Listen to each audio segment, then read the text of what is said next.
اللہ کے نام سے شروع جو نہایت مہربان ہمیشہ رحم فرمانے والا ہے۔ اے ایمان والو، تم پر اسی طرح روزے فرض کیے گئے ہیں جیسے تم سے پہلے لوگوں پر فرض کیے گئے تھے، تاکہ تم پرہیزگار بن جاؤ۔ یہ گنتی کے چند دن ہیں، بس اگر تم میں سے کوئی بیمار ہو یا سفر پر ہو تو دوسرے دنوں کے روزوں سے گنتی پوری کر لے، اور جنہیں اس کی طاقت نہ ہو ان کے ذمے ایک مسکین کے کھانے کا بدلہ ہے۔ پھر جو کوئی اپنی خوشی سے زیادہ نیکی کرے تو وہ اس کے لیے بہتر ہے، اور تمہارا روزہ رکھ لینا تمہارے لیے بہتر ہے اگر تمہیں سمجھ ہو۔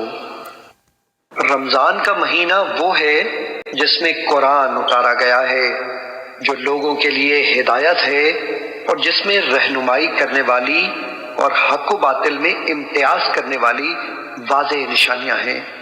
بس تم میں سے جو کوئی اس مہینے کو پالے تو وہ اس کے روزے ضرور رکھے، اور جو کوئی بیمار ہو یا سفر پر ہو تو دوسرے دنوں کے روزوں سے گنتی پوری کر لے۔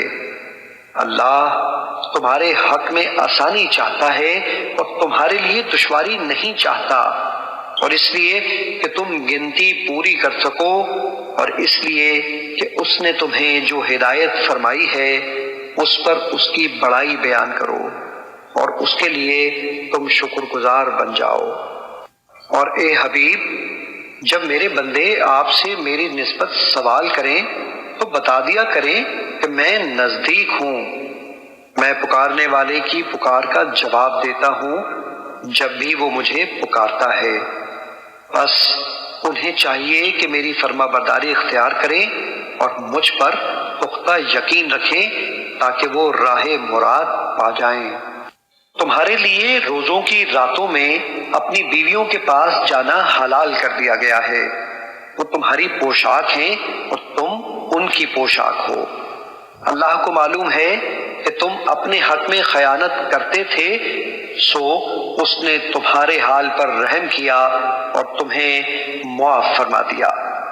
بس اب روزوں کی راتوں میں بے شک ان سے مباشرت کیا کرو، اور جو اللہ نے تمہارے لیے لکھ دیا ہے چاہا کرو، اور کھاتے پیتے رہا کرو یہاں تک کہ تم پر صبح کا سفید ڈورا رات کے سیاہ ڈورے سے الگ ہو کر نمایاں ہو جائے۔